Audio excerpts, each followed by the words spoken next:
So we get one for the Bat Rider, and we get already one over on Hani, the good guy man on the top lane. Yeah, they also have a pretty big Roshan advantage. Their heroes themselves aren't amazing at doing Roshan. It's mainly just the SF. But with the Dire side, plus the way that they're already controlling the map, I think they could definitely sneak in a Roshan real quickly if they can pick off someone like No Tail. What a time to TP out.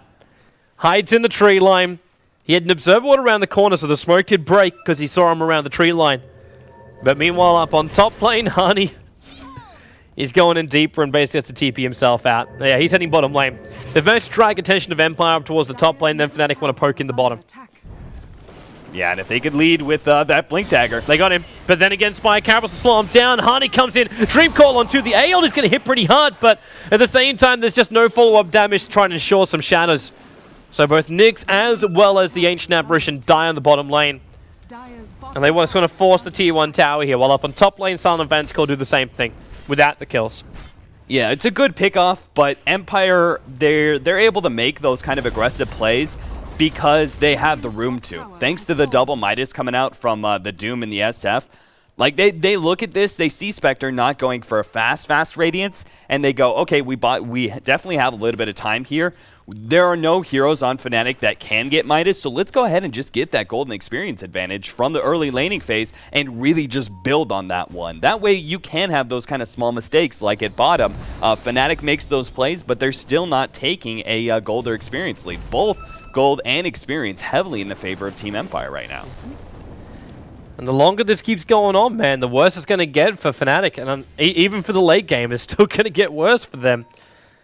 Now, I really questioned what Silence build was going to be this game. I thought that maybe you could go for a slightly more mid to late game build with the way he was farming up already and the levels he was going to get. I could see Assault Cuirass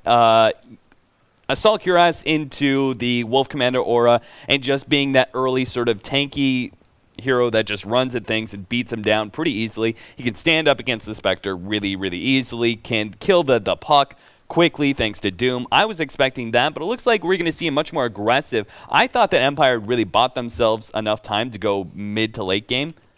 But here it looks like they're just going to go all in aggression now, and that makes sense. This Doom is going to be able to buy a lot more room for the SF to be able to clean up his last BKB. Yeah. And then from there, they can just push in really heavily. I love how there's still the friendly banter that can happen between these two teams. Because the last time we cast these two teams was only 2 days ago. That was during the JDL, and that's exactly how it ended. Yeah, we had an interesting game 2 which ended on Fnatic after probably about 35 minutes, I would say. They had taken really good control of the game. They had late game. They had everything they needed. It was just they needed a little bit more patience to pretty much end the game correctly. Yeah. And they couldn't get it, and they were just forced to attend another tournament, which could not wait. So they had to GG out. Fortunately, though, Empire being the good guys that they are. Yeah, they gave them the victory on the game number 2. They knew that they couldn't come back from that. It was highly unlikely. Yeah. And on the Pride side for this matchup, no other commitments for these two teams this evening. We have 3 full games as well, which is what we do today. If you guys also don't know about the format, I know I posted up over on we have our Reddit post. So I'm trying to keep these up to date and as detailed as possible. So do look for the post over there as well as over on mlg.joindota.com, which will show you the entire details, the previous rounds, and of course all the points which come in. And that's also one of the big things too. We ended up having the top 2 teams that came through into Stage 3 with a 1 bonus point advantage. Oh, look towards top. Yeah, that AA ult is coming in, but it just flew over the top. It was, I'm guessing just because of the pause, it doesn't really work that way. But with No Tail, with the Doom on him, he's going to wait a little bit longer so he can get denied off here. But then again, Hani just leaves him for dead. He wants to try and come up and get a kill. So obviously sacrificing his teammate, not as good a guy as we all thought he was going to be. Shadowblade triggered off by Silent. So they can't see him either. It ends up just being a 1-for-1 trade, but it did cost the Spectre ultimate. It cost the Spectre ultimate, but at the same time, they now know Shadowblade was picked up by Silent. He did not give any sort of hints that he was going for a Shadowblade. This very easily could have been a much different build coming out from him, but he picked it up all at once, and now the Shadowblade is revealed, and we didn't have a significant pickoff. Like, it had been on, like, the Puck or really the Spectre. Yeah. That would have been a big difference, but just the Naga going down. Trixie just... Even if there is Invis heroes, he just throws caution to the wind and continues to farm up on the top lane. Well, space created. It still means Era's farming bottom, and hey, the more attention you could bring to that top lane, it means the closer you're getting to that Radiance. Well, Era is getting there, man. Like, he's still 1k away from having the Relic to start with, but this is still going to be a bit of a later Radiance. Like, this is like 22, 23 minutes in for the Radiance. It's not going to be your typical, once Radiance is picked up, you're going to have a really big effect on the team fight. You're honestly not. When it comes to the supports, like Rubik is one of those supports who is consistently in team fights. The longer he goes through, the more effect you can feel from him. He's got decent cooldowns, but it's mainly his steal that's really important. But Ancient Apparition is just a blow and go kind of hero. Like, once you get off Ice Blast, you're pretty much your contribution into the team fight is done. So, like Spectre picking up the supports, she can do that, but I don't think it'll make that big of a difference. And the cores, it's just food in the belly is all it really is. Yeah, it's food in the belly, but I don't think it'll make that big of a difference in the team fights. And the cores are too tanky. Like, you're going to have a BKB, so Shadow Fiend doesn't care. Doom is really tanky already. Yep. And he is going for the kill on bottom. Yep. Hits him first, and then follows up with the Doom. Level death, 2 swings. Look at that damage. Just loves the Pack Wolf aura. And the AE ulti tried to come down and reach him in time, but it was already too late. In the meantime, Resolution.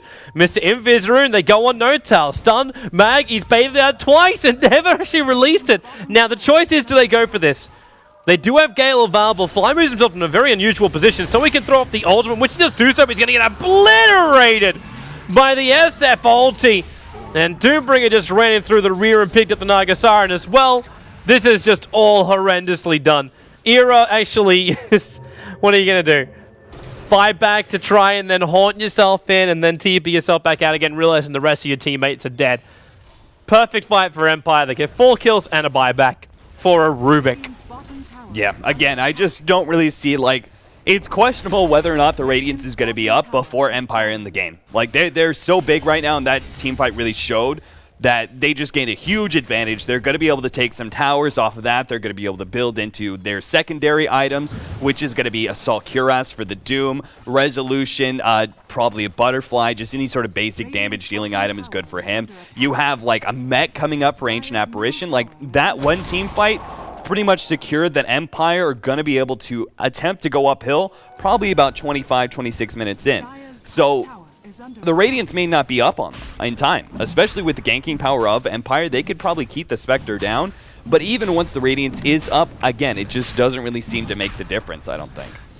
I love Resolution sometimes, like, in a non-way of, like, that kind of way. He's now going to get himself an Aegis the Immortal, but he's going straight into Daedalus. Now, you could be thinking like Desolator and things like this, but considering the amount of armor which is over on Fnatic right now, I don't think he really gives a crap about the Desolator. But with having that crit, having that potential just to get an instant kill off, that's what it's all about for him. Racking up the damage, looking strong. Yeah, Deso is a really, really mid-game centric item where Shadow Fiend is not like he's very, very strong in the mid-game, but he has the potential to go late game. So I feel that like Desolator is kind of a loss on him. It's why you see sometimes you see like you like to build into those late game items. After you get your basic BKB, that's enough defense you need. Now you go into late game. Normally you would see like a Butterfly, like you have some okay auto attacking, especially out of the Spectre.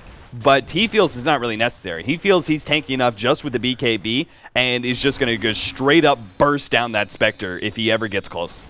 It's team fight time, man. Empire have assembled all 5 heroes here in the middle lane. Note right now before the fight begins, Naga Sleep is still on cooldown for another 20 seconds. So if they jump in now, you're going to find heroes dead in the sidelines Fnatic. They need to wait until they have their prep ulti, but Silent, he's coming in through the rear. Now, Shadowblade hasn't been triggered just yet. They're trying to force down the tower to start with, and Scorcheth also going on from Silent. So he'll stay on the front lines and tank this up. And Trixie, his Firefly's expanded. Gale on Silent, but they got no way to jump that Bat Rider in and still drag him out with a DPS. Mag Stun just flies a little bit astray there on No Tail. But Empire got what they came here for. They take out the tier 1 tower. Era's still free farming up the top lane, but he still doesn't have that relic. Like this is now going to be what, a 25-minute radiance? You can't keep pushing this back. This is interesting. I kind of like this coming out from Silent. You saw an early, like, you don't often see basic, like, naked armor items very often, but he went ahead and just picked up a naked plate mail for now, and he's going to finish off a BKB. Before he continues into the Assault Cuirass, he goes for a BKB, because he's looking at this. You've got the control of Puck mixed in with the heavy amount of magic damage coming out from Venomancer. He has a lot of incentive to pick up a BKB. So he grabs that. He's going to be tanky as all hell, but he still needs a little bit of armor. So he just gets that basic plate mail to be able to defend himself against some of the minus armor. Like Riptide by itself is -5 armor. That puts him in the negative zone. That is like what you have to avoid. As any sort of core is, if they have any minus armor, just make sure you're able to stay above the 0 line. I'm just watching Resolution with a +500 damage flying out when he has that DD rune on top of him. It's a very, very scary SF, and I say that at the same time as I'm seeing a Demon Edge already sitting back inside of his stash. So, yeah.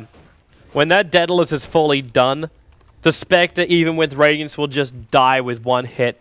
Yeah, exactly. Like, the Radiance makes a big difference in team fights, but it's not going to be enough. Just looking just straight up at Empire, unless they make some sort of really big mistake, it's not going to make the difference, because Radiance is, you know, this big AoE amount of damage. You're hurting everyone on the enemy team, but it's not targeted damage. And that's really what you need up against SF, because otherwise the SF is just going to be able to burst down hero after hero after hero. And thanks to a BKB, there's going to be no control to hold him in place. They have the Ensnared, they have the Bat Rider ultimate. Those are going to have to be used for the SF.